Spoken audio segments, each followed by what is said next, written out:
Assalamualaikum warahmatullahi wabarakatuh. Nama saya Ridho Pambudi dari kelas 3G Ekonomi Syariah. Ingin menceritakan tentang Raden Matahir. Raden Matahir adalah seorang panglima perang Jambi yang terkenal yang ditakuti oleh Belanda.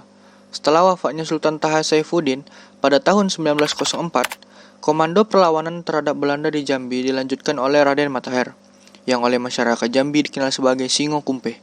Ia telah memperlihatkan sebagai seorang kesatria yang berani, cerdas, dan pandai mengatur strategi. Pasukan Raden Matahir adalah pasukan yang bergerak dan menyerang secara tiba-tiba. Oleh karena itu, pasukan Raden Matahir tidak menepati suatu tempat yang tetap. Tetapi Raden Matahir menanamkan pasukannya sebagai sabilillah. Sebelum pergi melakukan penyerangan atas pasukan Belanda, maka Raden Matahir terlebih dahulu melakukan sholat agar mendapat petunjuk dari Allah. Saat melawan penjajahan Belanda, Raden Matahir bertugas sebagai panglima perang yang beroperasi di wilayah Muara Tembesi hingga ke Muara Kumpeh. Dalam berbagai penyerangan, Raden Matahir dibantu oleh panglima yakni Raden Perang, Raden Ahmad, dan Raden Kusen. Dalam pergerakan tersebut, para panglima ini membuat kantong-kantong pertahanan dan barisan perlawanan terhadap penjajah. Penyerangan yang dilakukan difokuskan oleh kantong-kantong pertahanan militer Belanda. Selain itu, melakukan penyergapan terhadap kapal-kapal perang yang mengangkut personil, amunisi, dan obat-obatan. Tak tanggung-tanggung, mereka juga membunuh setiap pemimpinan militer Belanda yang tertangkap.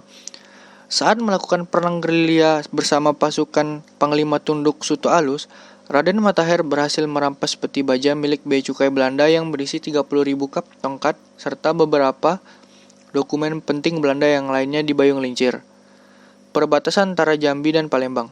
Setelah perjuangan ini, Raden Matahir bersama Panglima Ambur Panjang atau Raden Pamuk, Panglima Betung Besala atau Raden Seman, dan Tunggul Buto atau Raden Perang membantu pasukan yang berasal dari Jambi Kecil, Jambi Tulo, dan ada yang datang dari Pijuan guna menangkis serangan musuh ditarikan menuju Kumpeh. Namun sayangnya, beberapa waktu kemudian, Raden Matahir ini dapat dilumpuhkan oleh Belanda dengan beberapa tipu muslihat. Dalam penangkapan tersebut, Raden Matahir berhasil dibunuh oleh Belanda.